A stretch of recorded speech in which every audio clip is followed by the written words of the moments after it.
Para aqueles que nos visitam ou estão a primeira vez com a gente,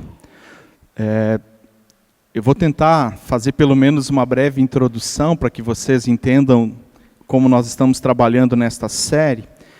Mas se você ficar interessado, elas estão disponíveis no nosso canal no YouTube, você pode acessá-las também lá.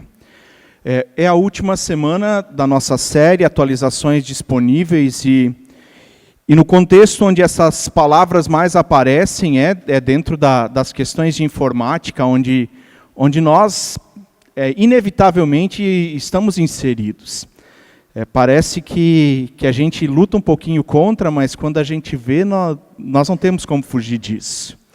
Na informática, a atualização é necessária quando um programa fica obsoleto, quando ele não cumpre mais a sua função original, ou quando algum outro programa, algum outro arquivo corrompe esse programa. E de repente aqui nós temos a ponte mais próxima em relação àquilo que Deus desejou quando Ele criou o ser humano. Deus teve um plano. Deus pensou o ser humano de uma maneira que ele tivesse um relacionamento constante e diário com Ele. Deus passeava no jardim para ter esse contato com o ser humano. Deus, no contato com o ser humano, comissionava o ser humano para fazer as coisas de acordo com a necessidade que a criação tinha. Mas aí vem esse vírus e se instala no ser humano e rouba aquilo que nós tínhamos de mais precioso, que era a comunhão com o nosso Deus. E a partir desse momento, Deus começa o seu trabalho de nos comprar de volta, de nos resgatar. E voltando para a linguagem então que nós temos usado nessa série, uma atualização ficou disponível. E hoje à noite nós queremos falar de uma maneira bem especial sobre a espiritualidade e como dentro do cristianismo nós entendemos essa palavra e por que ela nos é tão cara, tão preciosa. Espiritualidade é uma palavra que outras seitas, que outros grupos religiosos vão usar. E talvez até pessoas que não têm um relacionamento com o transcendente. Ontem ainda estava em casa olhando e joguei no Google a expressão espiritualidade, e aparece uma série de tópicos lá com esse nome. E apareceu uma que eu achei bem interessante. Eu não olhei o vídeo todo porque ele era quase 1 hora, mas de alguém que declaradamente é ateu. E ele vai falar sobre espiritualidade. Eu disse, mas eu fiquei curioso, não olhei porque eu não tinha tempo. Mas eu fiquei curioso em saber como alguém que se declara ateu quer falar de espiritualidade, o que ele quer falar sobre isso. Porque espiritualidade diz respeito ao cuidado que nós temos, o investimento que a gente faz em cuidar da nossa alma. E isso diz respeito a um relacionamento com um ser superior, com um ser que, no caso do cristianismo, nos criou e nos resgatou. Eugene Peterson, que de vez em quando a gente cita aqui, diz que espiritualidade é o cuidado que temos com a nossa alma.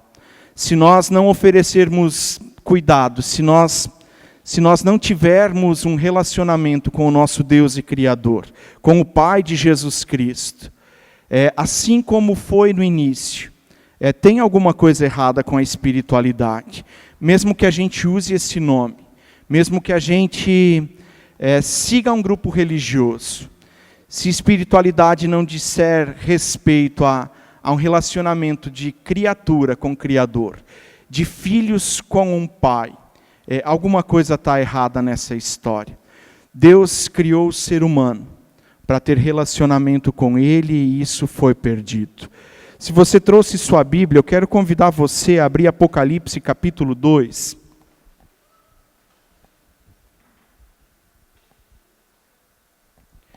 Na projeção não está o texto todo, está só o que eu vou destacar ainda. Apocalipse capítulo 2, versículo de 1 a 7. Diz assim, Apocalipse é um livro que João, o apóstolo, escreve a partir de uma visão que ele tem. E os capítulos 2 e 3 falam de igrejas a interpretação ela vai ser diferente, dependendo quem você lê, de pessoas dizendo que isso se tratavam de igrejas da época, de pessoas dizendo que isso fala de épocas distintas da história da igreja, mas independente da interpretação que a gente assuma aqui, esse texto fala conosco e fala a respeito de algo que foi perdido.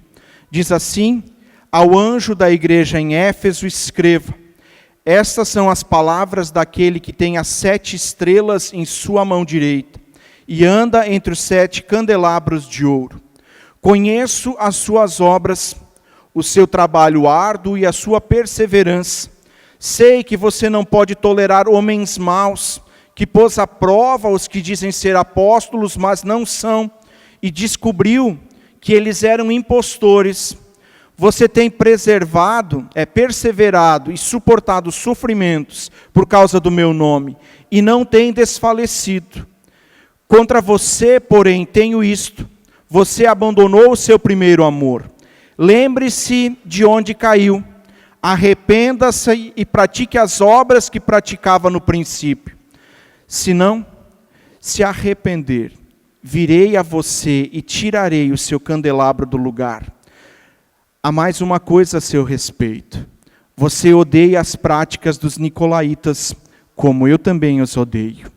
Aquele que tem ouvidos, ouça o que o Espírito diz às igrejas. Ao vencedor, darei o direito de comer da árvore da vida, que está no paraíso de Deus. O texto não é uma palavra fácil, não é uma palavra suave, não é uma palavra que inspire num primeiro momento. É uma exortação que Deus traz através da visão que João recebe para um grupo de pessoas, e também se aplica a nós. Quando ele começa dizendo: conheço as tuas obras, ele sabe o que aquele grupo de pessoas ainda está fazendo. E ele diz: tem coisas boas que vocês fazem, mas o que está acontecendo na realidade é que vocês entraram num processo automático, mecânico, de ir repetindo as coisas como eram no princípio, mas o relacionamento entre vocês e mim foi rompido. Vocês já não me buscam, vocês abandonaram o primeiro amor. Ainda que as obras de vocês sejam boas, tenham valor, vocês esqueceram do que é fundamental. E a palavra no final vai dizer: se vocês não se arrependerem, eu venho e tiro o que ainda sobrou. A segunda coisa tenho contra você. Essa palavra então de exortação, de acusação, essa palavra de um Deus que se levanta com autoridade contra esse grupo de pessoas, diz: o que vocês fizeram é grave. Vocês abandonaram o primeiro amor. Vocês deixaram para trás aquele sentimento, aquele compromisso, aquela agenda que a gente conhece dos nossos relacionamentos. No início de um relacionamento, a gente move céus e terra para provar, para mostrar para o outro que a gente está interessado e que a gente é a melhor opção que ela tem. Ou não é assim? Foi só assim da Graziela comigo. Ela fez isso o tempo todo. Ela me mostrou todas as coisas belas, ela se esforçou para me conquistar. E agora ela continua fazendo a mesma coisa. Ela continua cultivando tudo isso. Vocês acharam que eu ia falar outra coisa, né? Eu mostrei para ela coisas que eu julgava importante. As coisas que não eram boas e que eu conheço. E que muitas delas ainda não são boas hoje. Essas a gente não mostra, essas a gente deixa para trás. João está dizendo na visão que ele tem, que o grande problema dessa igreja, dessa primeira igreja nas cartas ali, é que elas abandonaram aquele fogo inicial, aquilo que as motivava a estarem sempre perto de Deus, ela deixou de lado um relacionamento saudável e agora tem um relacionamento mecânico com Deus. É formal, é distante. Talvez a gente pudesse dizer que é uma comunidade que ainda faz por Deus, mas não faz mais com Ele. E tem aqui uma grande diferença. A gente pode fazer muitas coisas por Deus, pela nossa caminhada, pela nossa história. Tem coisas que a gente vai fazendo e diz, não, Deus gosta que a gente faça assim. Mas a gente já não pergunta mais se Ele está com a gente naquele projeto, ou se aquele projeto ainda é algo que Ele quer. E de repente a gente está fazendo coisas por Deus, quando Ele já disse, não, disso aqui eu abri mão, não é mais isso que eu desejo. Espiritualidade diz respeito a fazer com Deus, depois fazer por Ele. A história do apóstolo Paulo, ela me ajuda a entender essa história de primeiro amor, ainda que pelo nosso relacionamento de marido e mulher, talvez o nosso relacionamento com filhos, a gente consiga compreender um pouco disso. A história do apóstolo Paulo, ela fala de 3 movimentos no início da vida de fé de Paulo, que perpassam toda a caminhada dele, até o momento em que ele vai ser martirizado em Roma. Atos capítulo 9 nos relata da conversão do apóstolo Paulo. Ele está seguindo rumo a Damasco para prender alguns cristãos. Ele tem um anseio a partir da religiosidade dele de combater o cristianismo, porque ele entende que o cristianismo é heresia. Está desvirtuando aquilo que é palavra, que é vontade de Deus. E Paulo então está a cavalo indo para Damasco com mais algumas pessoas, com essa carta na mão dizendo, todo cristão que eu encontrar pelo caminho e que eu encontrar em Damasco, eu vou levar de volta para ser julgado. E se eles resistirem também não tem problema de eu dar fim em alguns deles.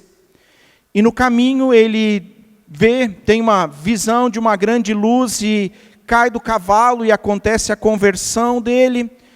E aí no versículo 11 de Atos nós vamos ler assim, que Paulo estava orando e Jesus manda para lá Ananias, porque Paulo, depois que isso acontece, ele diz, alguma coisa aconteceu aqui, eu preciso entender o que é isso.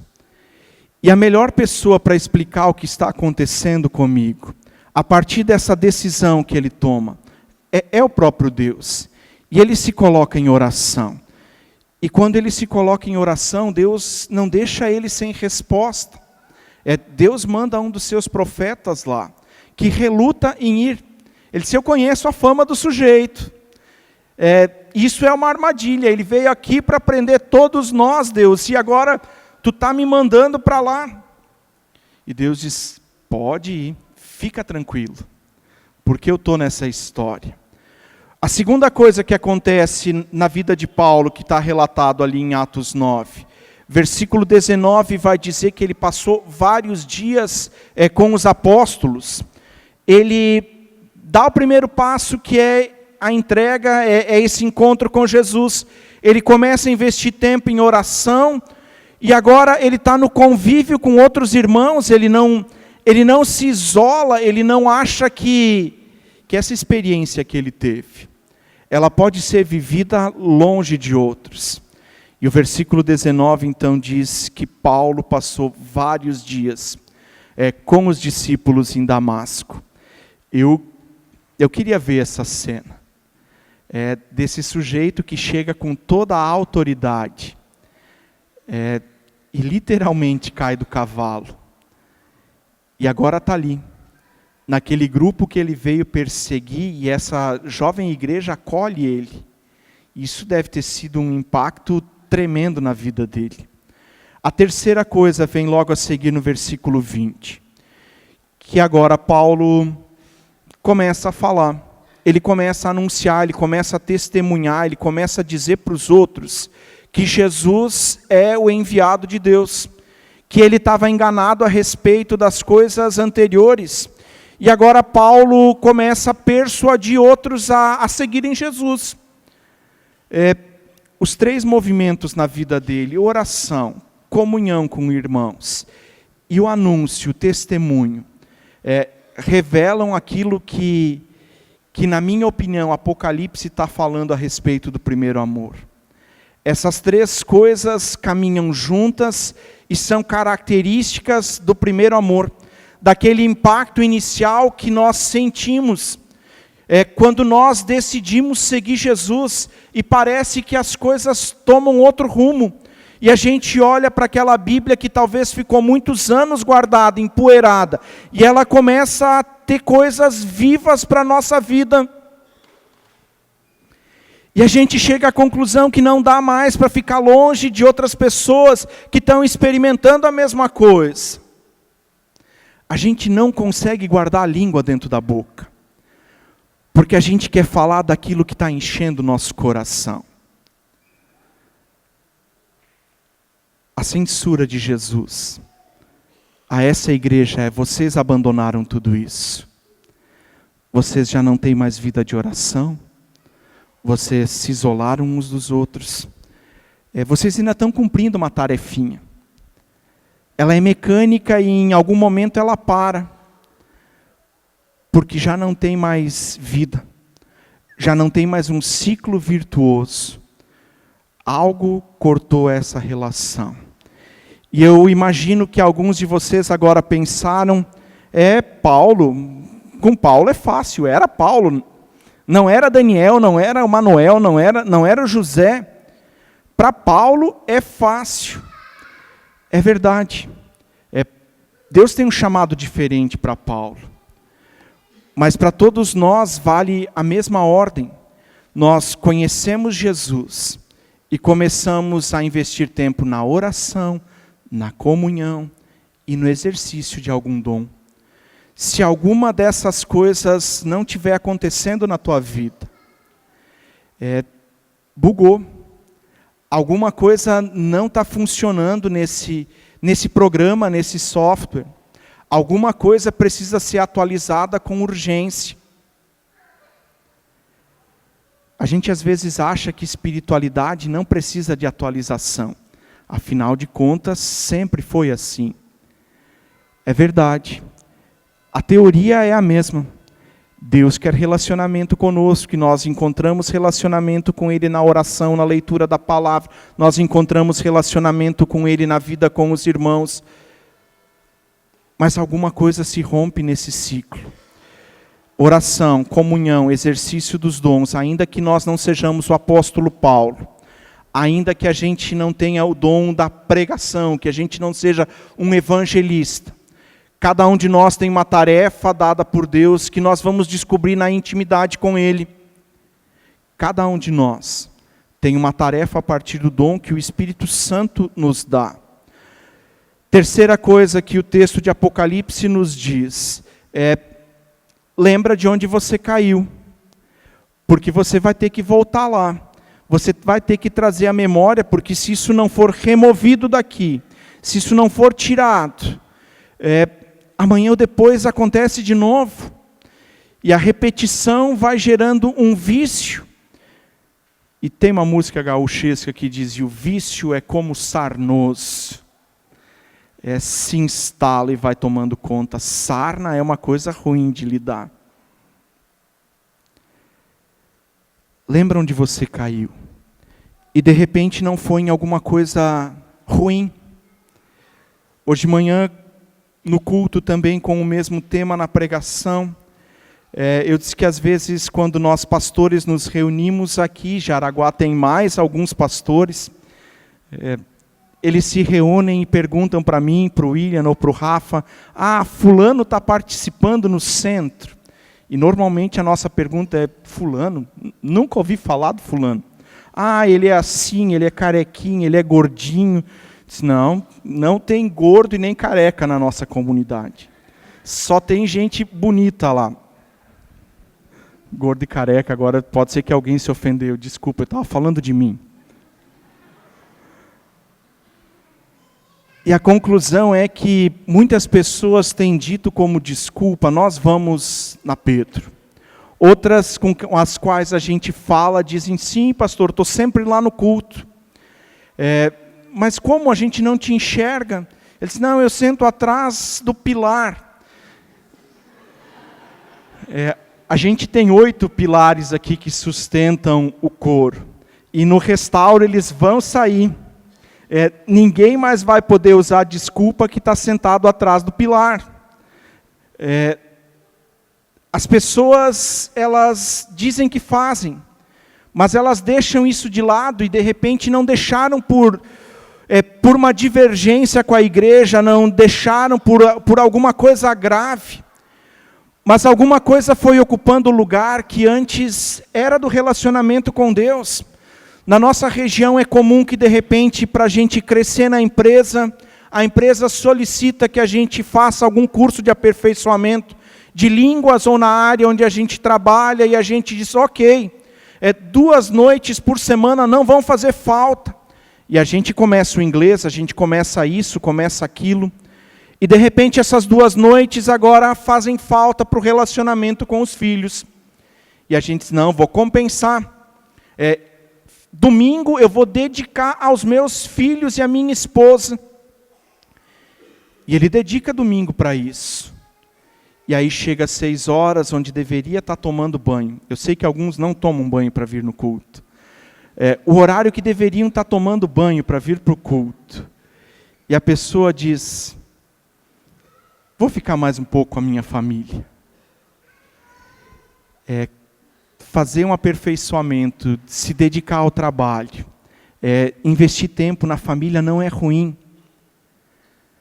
Mas de repente a gente colocou outras coisas que vão roubar o nosso tempo, que seria precioso, no relacionamento com Deus. E a gente tem que fazer esse exercício de voltar. Lembra onde caíste. Porque se nós não lembrarmos, nós vamos tropeçar naquela mesma pedra mais alguma vez. E de repente a gente se torna aquele que senta atrás do pilar, que pastor nenhum enxerga, mas que eles juram que continuam vindo aqui. O último culto, a última vez que você leu a Bíblia, a última vez que você investiu tempo na oração. Quando foi? Com que frequência? Como tem sido? Quarta coisa, não vem do nosso texto de Apocalipse agora. Apocalipse nos traz a constatação de que algo foi rompido. A pergunta agora é como nós atualizamos isso. Se é necessário atualizar a espiritualidade, como a gente faz isso? 2 Reis, capítulo 4, versículo 10. Um episódio que acontece com o profeta Eliseu. Ele está passando na cidade de Sunem. E ele passa de vez em quando lá e uma família recebe ele e compartilha com ele uma refeição. E diz o texto que essa família, então, na conversa marido e mulher, diz, vamos fazer um puxadinho para o profeta.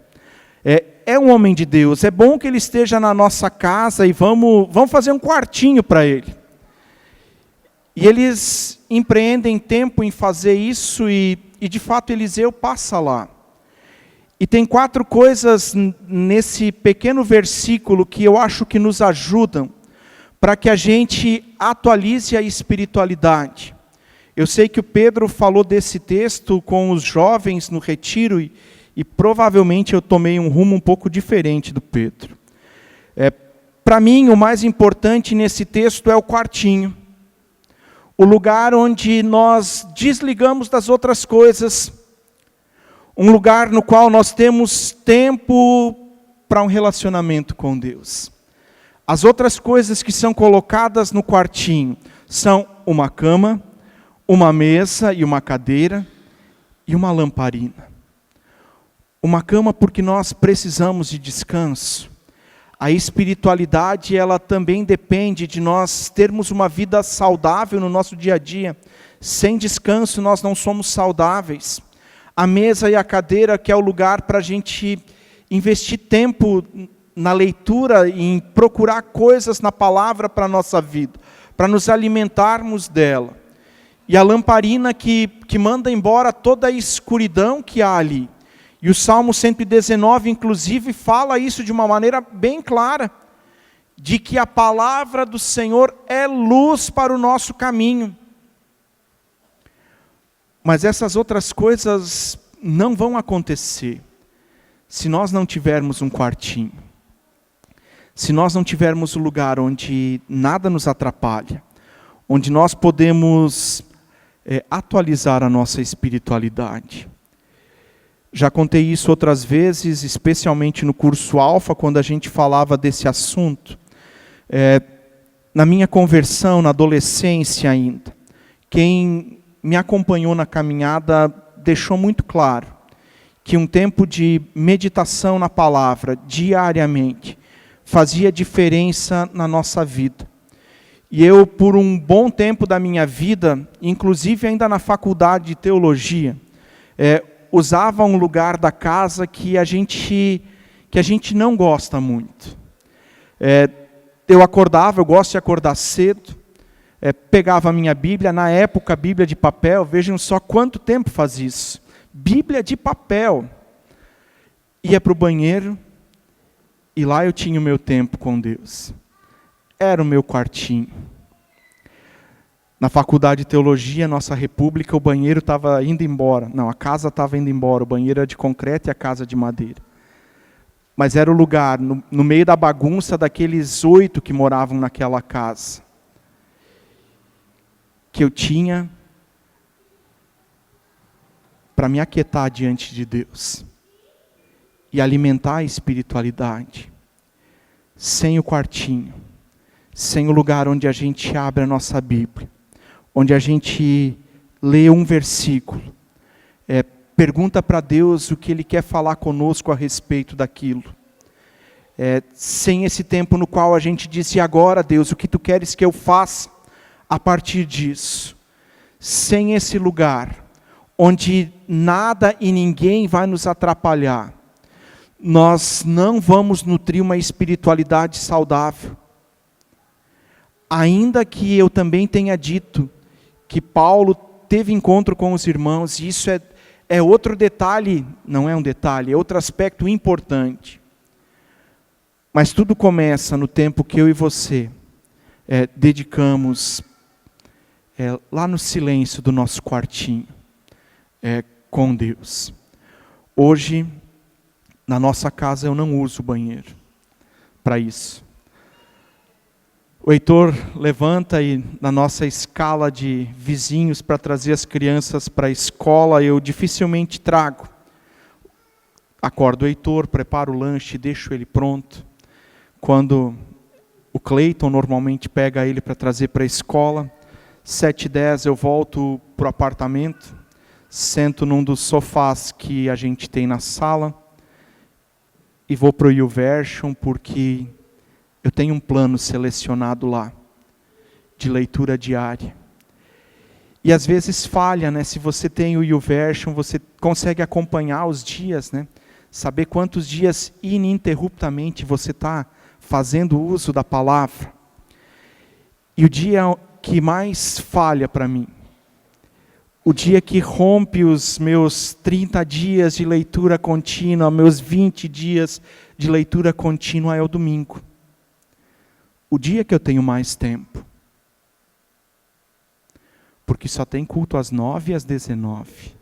Salvo se tiver algum sepultamento, eu tenho tempo no domingo. Nos dias da semana eu tenho menos tempo. Lá eu consigo tirar tempo para o quartinho. No domingo falha. Como está a tua espiritualidade? Você tem tempo de oração? Você tem tempo de comunhão com os irmãos?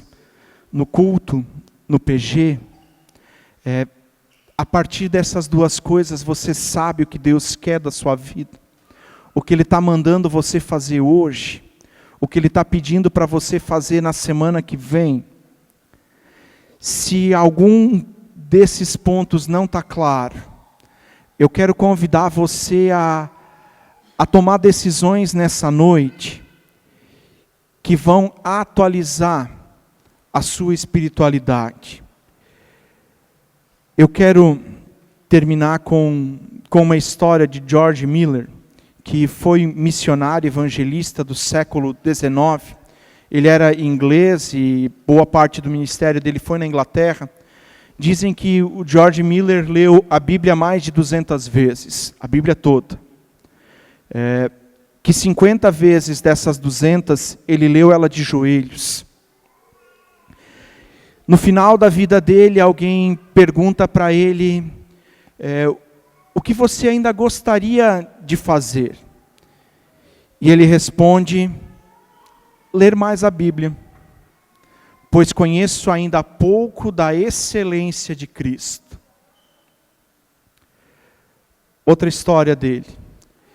Se uma vez a rainha da Inglaterra foi na casa dele, e a secretária dele bate na porta dele e diz, Pastor Jorge, Pastor Miller, a rainha está aqui na sua sala e quer conversar com o senhor.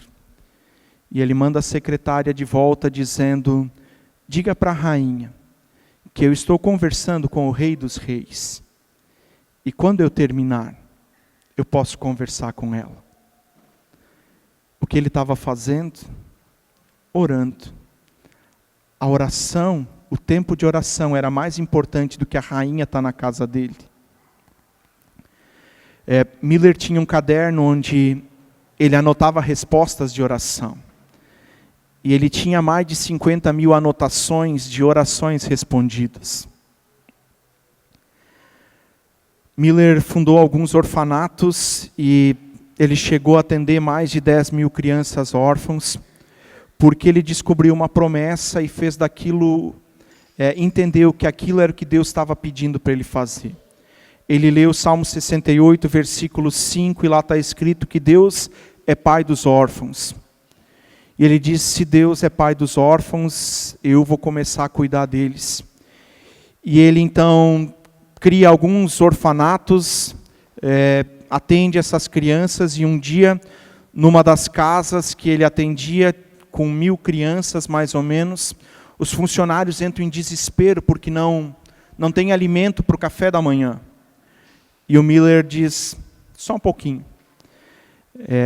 Ele se ajoelha e diz, não peço mais nada, Deus, apenas que você seja o pai desses pobres, desses órfãos.